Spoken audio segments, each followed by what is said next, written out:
Hey everyone, this is Social Dissonance, also known as Shepherd. Today I will be doing an Uragaan tutorial with the Paralykeet and full Baggi armor, minus the helmet, and I'm using the blast piercing as always. You know it's a favorite of mine.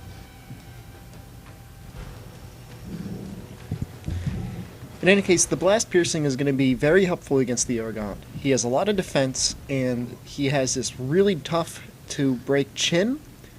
I've only seen it broken off with hammers from damage alone, but in order to make this video a little bit shorter, and to definitely break it off, I'm going to be bringing enough bomb materials for 6 bombs.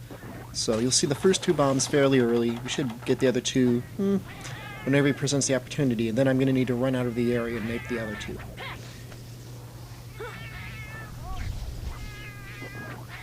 Just take your cold drink before entering the area. Area 5, 6, 7, 8, and 9, and 10 are all very hot.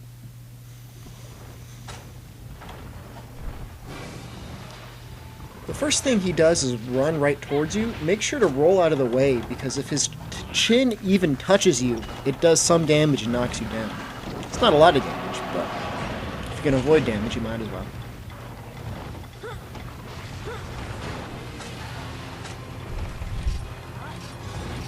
Now, he has a lot of opportunities where he just kind of stands around growling like that. It's tough to tell when he's going to do that and when he's actually going to run ahead and charge. I think he does it a lot more when he's not in rage mode. He's doing it a lot here. I think he's taunting me because I set the trap. I swear the monsters know when you do these sort of things.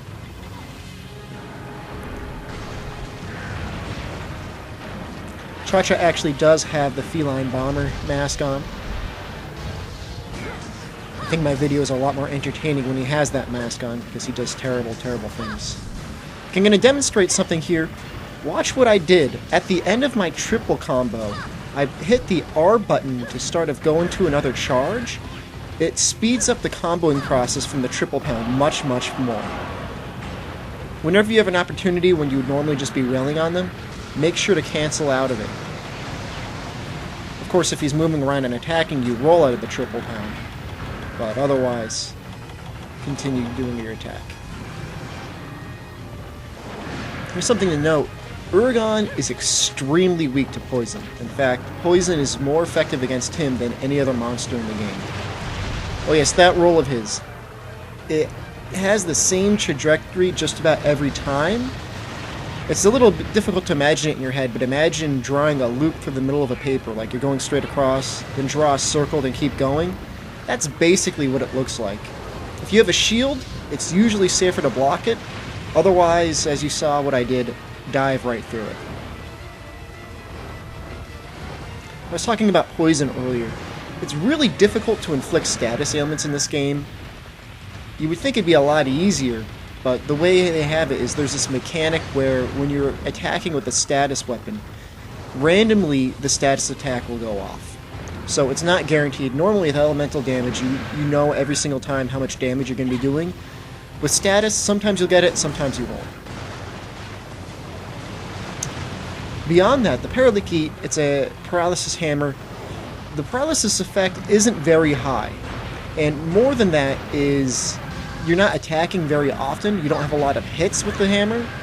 So really, if I get 1 paralysis off, I'll be happy. You can do that a lot faster if you do the spin combo.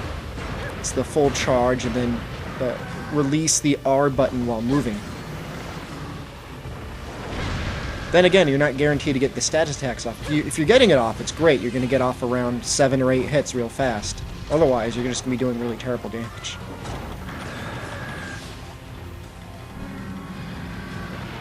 Okay, that super chin attack he has there.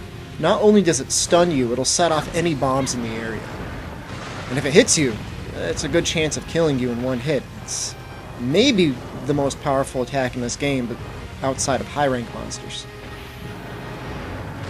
Fortunately, he has such a long wind-up to it, you shouldn't really be hit by it unless you're right next to him when he does it. So see here, I'm taking advantage of the fact that he usually turns around to face you after he attacks. It's a little bit more difficult when he gets close to the lava because I don't want to be taking heat damage from the lava. See if I can roll through this.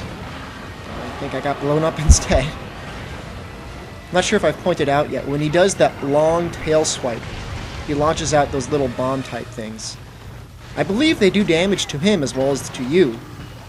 Well, clearly they do damage to you, but they also hurt him as well. The thing you have to really watch out for is that he will combo you in a sense. Ooh, I got hit by that. He will combo you in which he'll hit you with his chin, and then while you're being stunned by his chin is he'll hit the bombs themselves. I think I just broke it. You'll get hit by the bombs as well. That's a really bad way of getting hit because you'll get hit by his attack, and then you get blown up by his bombs. Okay, I'm going to try and do the same thing I did before. Oh, you'll notice he got out of that pit trap a lot faster than he did earlier. It's because traps lose their effectiveness. After the first trap is very effective. The second trap is only moderately effective, and then the final trap, not so good. That'll come into play later, I believe.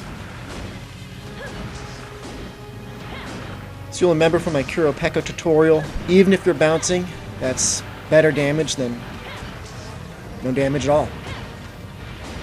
I think this is going to be an excellent opportunity for me to leave the area. Not only is he ticked off, I need to sharpen and make more bombs. The hammer is really one of the weapons in the game, in my opinion, that really kind of got the short end of the stick in terms of variety. There's really only paralysis. I don't think there's a sleep one. There's only paralysis and then thunder, fire, water, and dragon. It doesn't have a native ice element, which is really a shame. You have to get awakening, which is kind of annoying to get. I really recommend everyone make the blast piercing. It's really easy to make. All you need are Kuropeko coins, Jaggi coins, and Baroth coins. So actually, right when you start out the game, as long as you do those 3 arena events enough times, you can start off with the blast piercing. If you're someone that likes to use bombs, there's really no reason not to. Right, you can see he's drooling. That means he's exhausted, which means if I put him in the shock trap, he's going to be in it for a really long time. Probably should have hit him with the bombs first, but like I said earlier, you got to be really careful when they're drooling, because you really want to hit them, but at the same time, if you hit them before you get them in the trap, they'll go into rage mode, and then they'll lose their exhaustion state.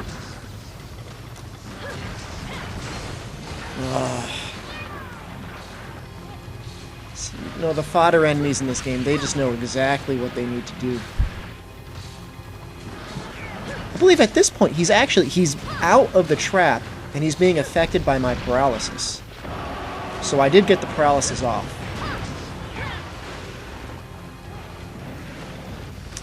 And he's limping. So that means that this fight is more or less done.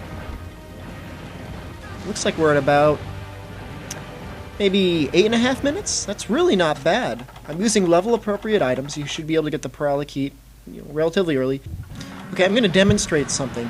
I've already used up almost all of my traps, and as we know that at this point he's going to be really resistant to being in a pitfall trap, so I'm going to hit him with those trank bombs early. You can call them pre-tranking, you can call it whatever you want, but in any case it's going to be a lot better than trying to trank him when he's already in the trap, because he might run out of it, even if he's exhausted. I might have to speed some of this up, because the fight is pretty much already done.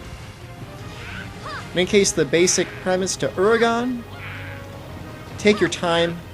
I know I always say that. Take your time. His attacks do just a ton of damage, and he really leaves himself wide open. So go for the super pounce to the head if you have the hammer. When he presents the opportunity, hit him with bombs. I know it may seem like they don't affect him. They really do. You know, even though he's the bombardier monster, bombs break his face. If you want to break his face off, use bombs. Other than that, make sure to take advantage of traps. He seems like he gets exhausted a little bit faster than most other monsters, at least that I've noticed. If you're online, you might want to consider bringing some sort of paralysis weapon, especially if you have a bowgunner in your group. You want to try and get off at least 2 or 3 rounds of poison.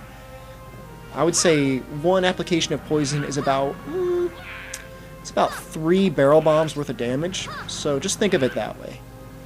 Aside from that, what, I got 10 minutes and 30 seconds? That's not bad. I'm pretty happy with that time. So in any case, if you have any questions, make sure to post them in the comments. Make sure to like and subscribe to me. Tell your friends about this channel. I really want to see people learning how to play Monster Hunter as best as they can. I think people enjoy this game a lot more when they have a better idea of what they're doing, how to get past all these monsters and their strategies. So in any case, until next time, good luck and have a good hunt.